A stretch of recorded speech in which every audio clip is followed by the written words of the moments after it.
Hello, welcome or welcome back to Life on the Fringe. Today's video is unplanned. I have another video that's going to go up after this that's more in line with what I usually do, which is drawing crafts, cooking videos, etc. So today my video is about trying string art, but I think having even a small presence on YouTube makes it so that it's important that I address what happened on January 6th of this year in DC. Briefly preface this with my background in this area. My bachelor's degree is in political science. My master's degree will be in urban education policy, and my thesis for my bachelor's degree is on free speech and education, and my master's thesis will be on teacher speech rights. So that's kind of where I'll be focusing a little bit to an extent. But mostly, I'm not a news channel, so I'm not going to go through and try and describe everything that happened. Most people have seen the news at this point.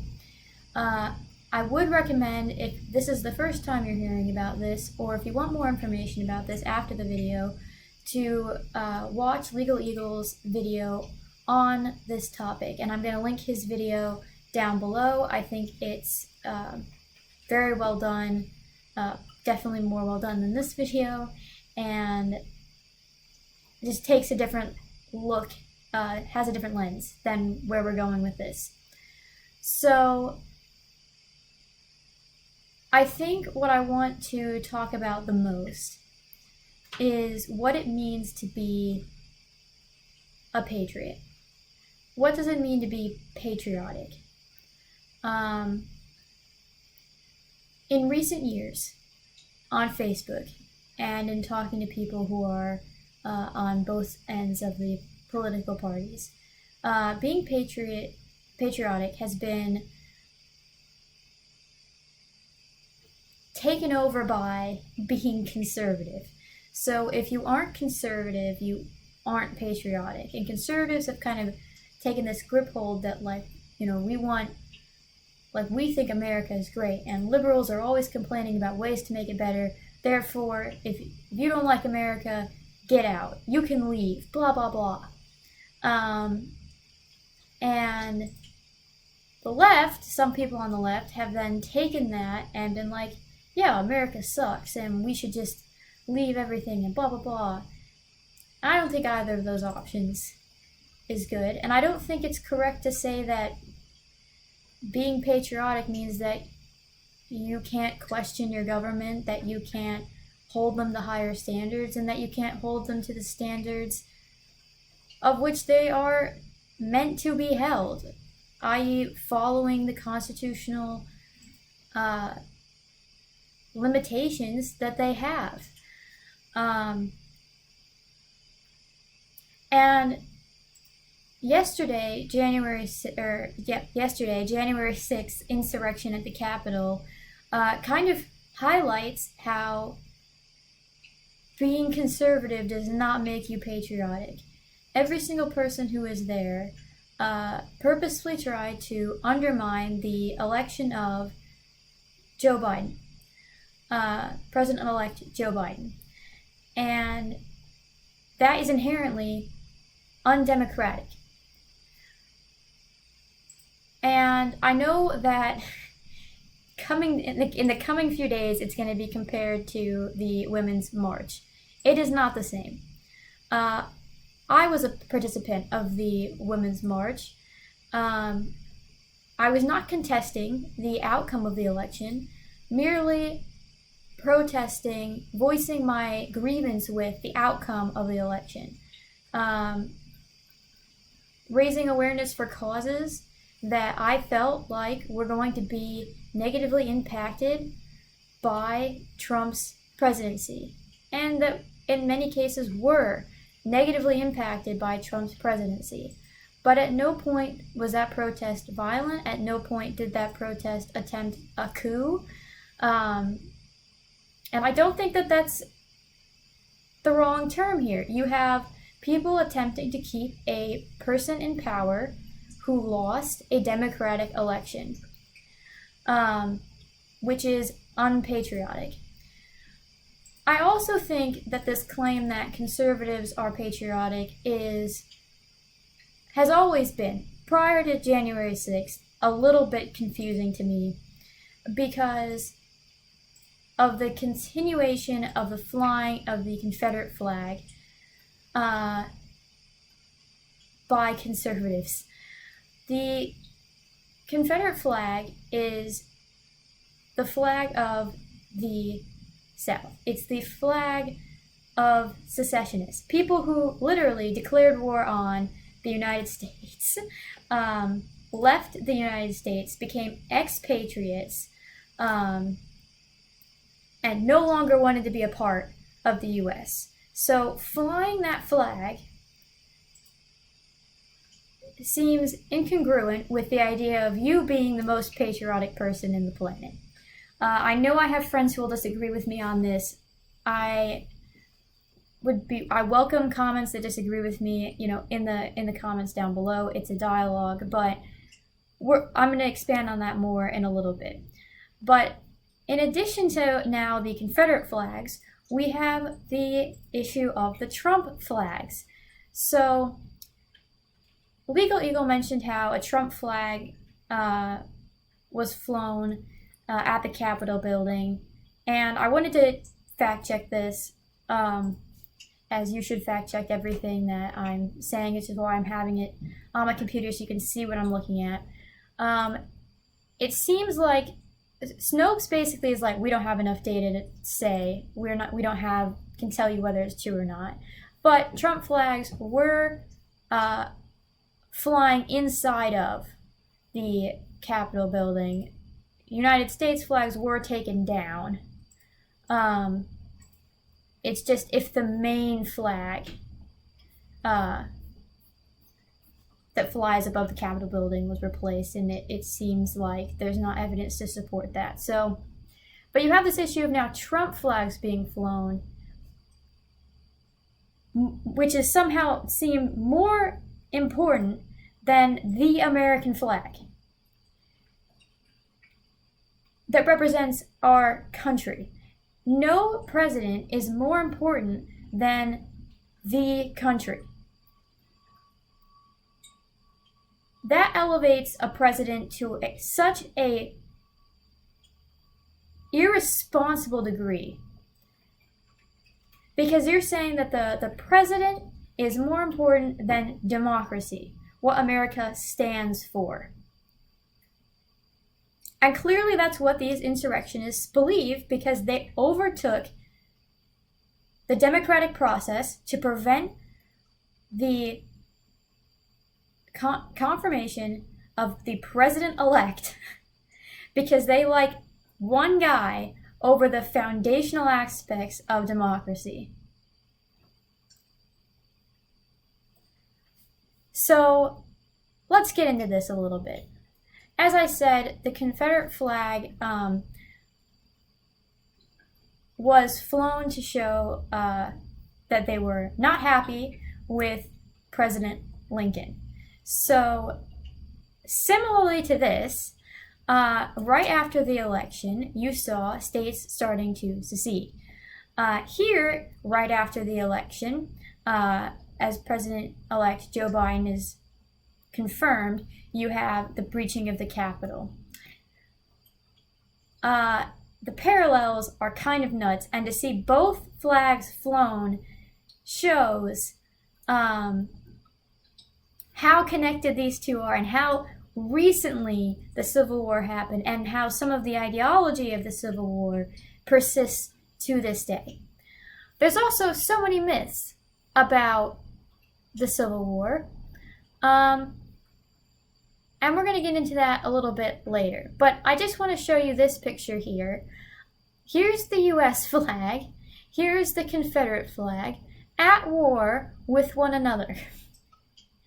So how is it that this is now seen as a patriotic symbol? People who fly this flag. I don't understand. Not only is it unpatriotic, as we'll get into later, it's also just very racist. Either you were misinformed in your history lessons, which is actually true, especially in Texas-based books, oftentimes secession is taught as an economic issue, slavery is taught as an economic issue rather than a moral issue.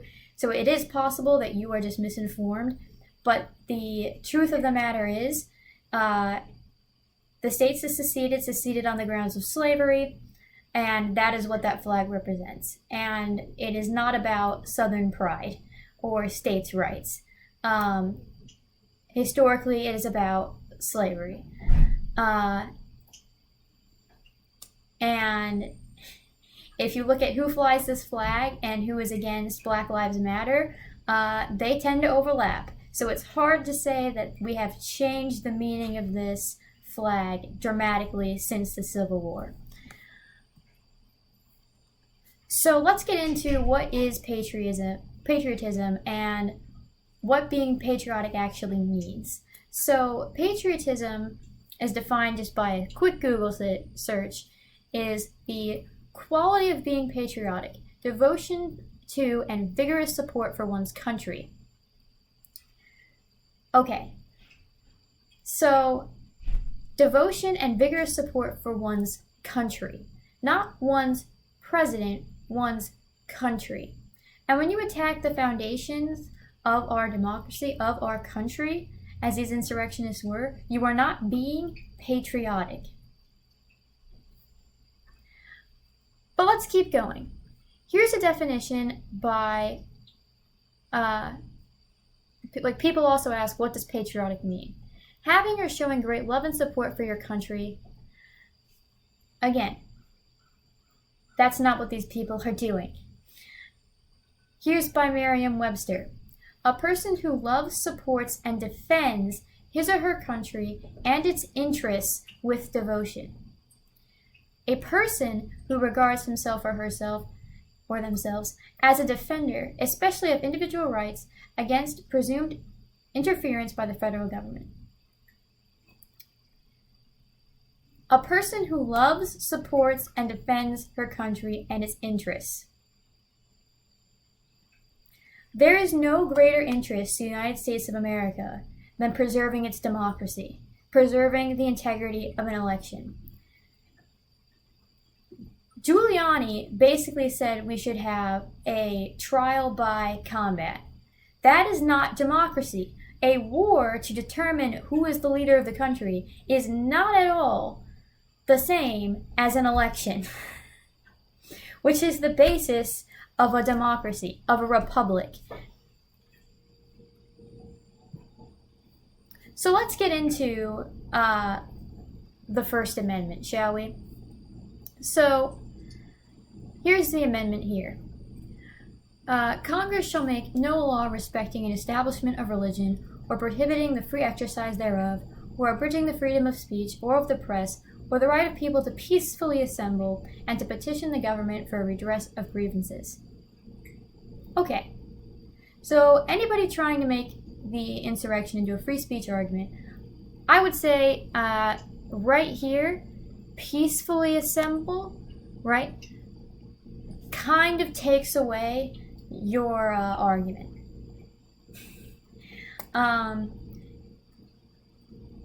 And oftentimes, again, to just point out hypocrisy, the way that this was handled versus the way that the protests for Black Lives Matter were handled by the police, by President Trump, by supporters of police and President Trump, are in two different worlds. Two different worlds. And now let's talk about President Trump and Rudy Giuliani, trial by combat. Fighting words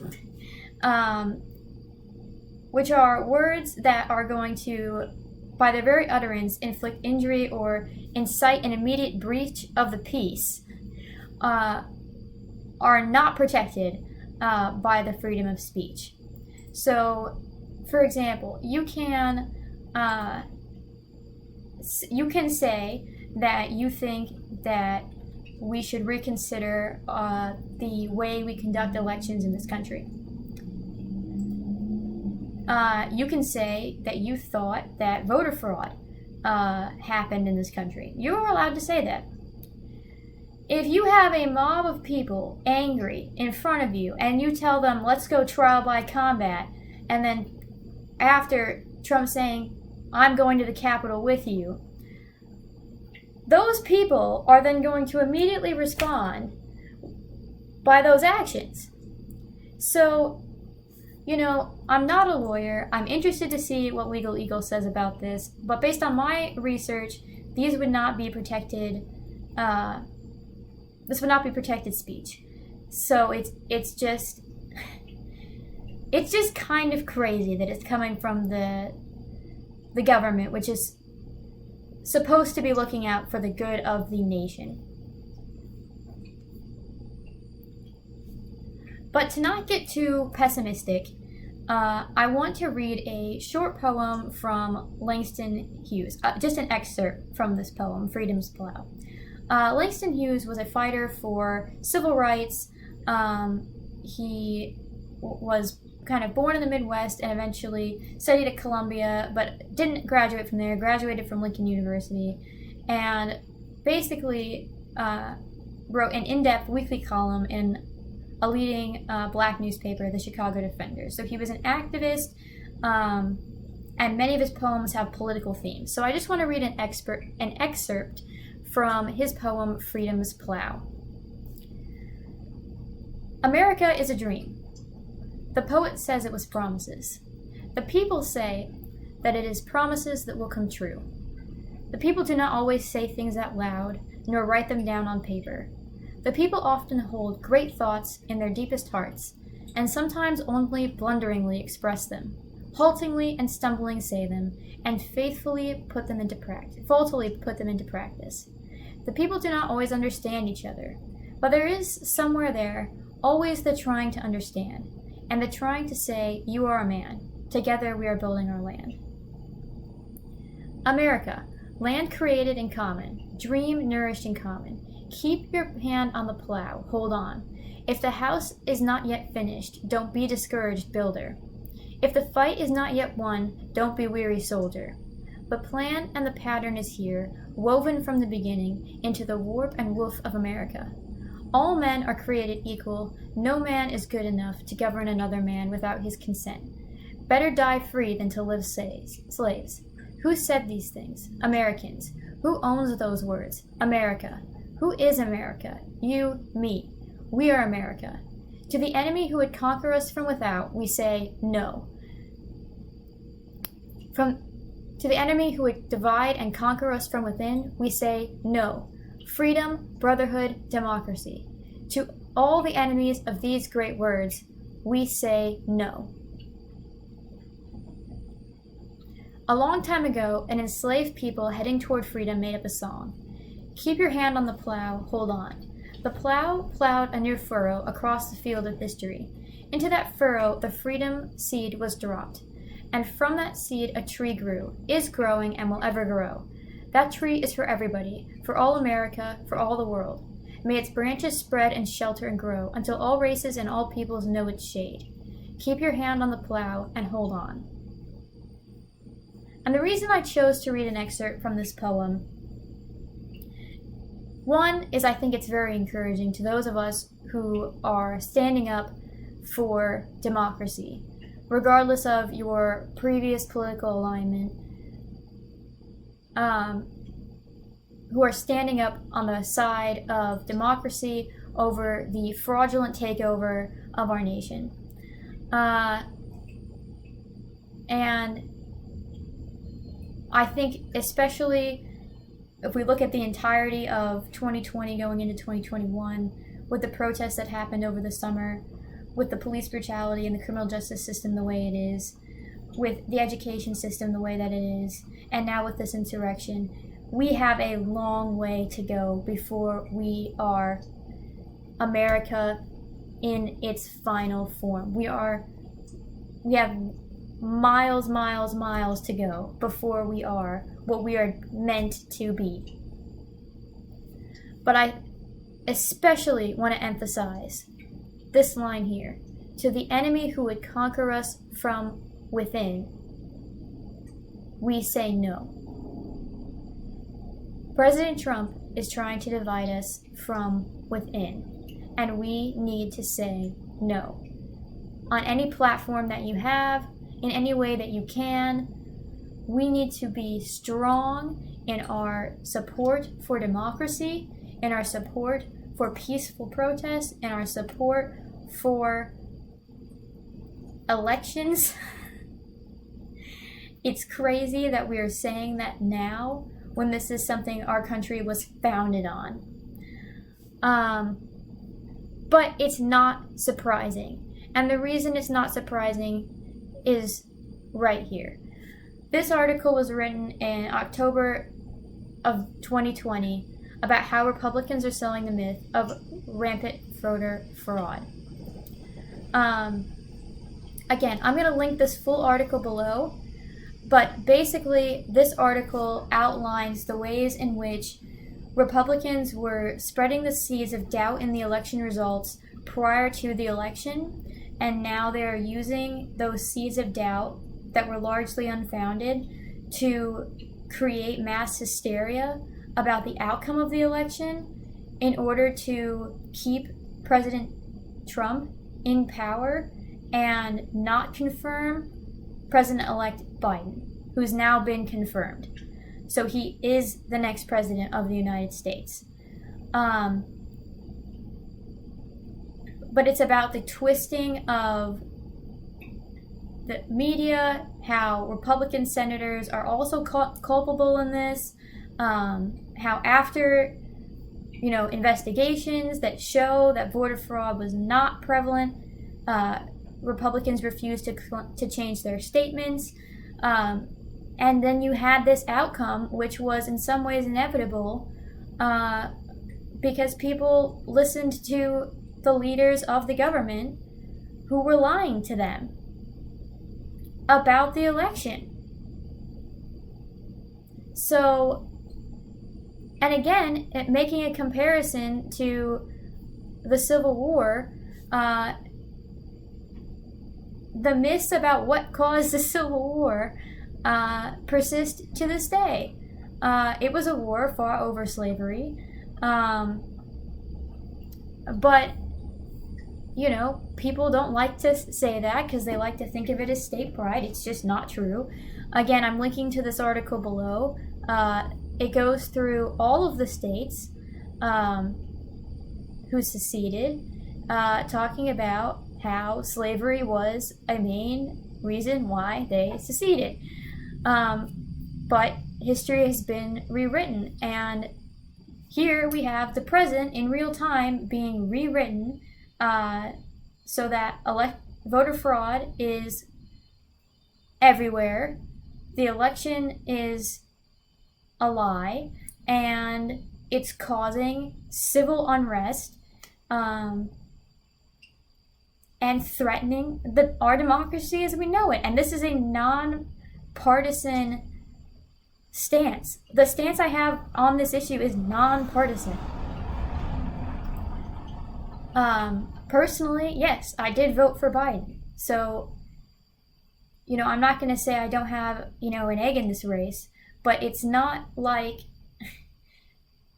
anything that I have said has been why Biden should win. It's why democracy is more important and the peaceful transition of power is more important than who was elected president, because it is the foundations of our democracy.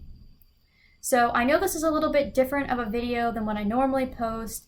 No, I won't be diving into political issues all the time, but when something as important as this happens, I think it's important that as someone now with a platform that I make something about it. If you have any qualms about what I've said, leave them below. If you have anything you'd like to add, please leave them below. As this unfolds, I may make a follow-up video, but I will still be releasing my normal non-political content daily.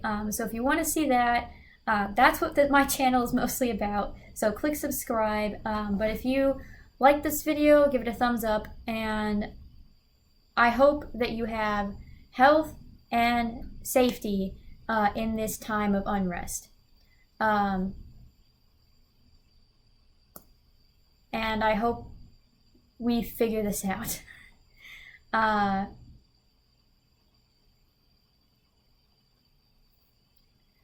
There's no good way to conclude this video, but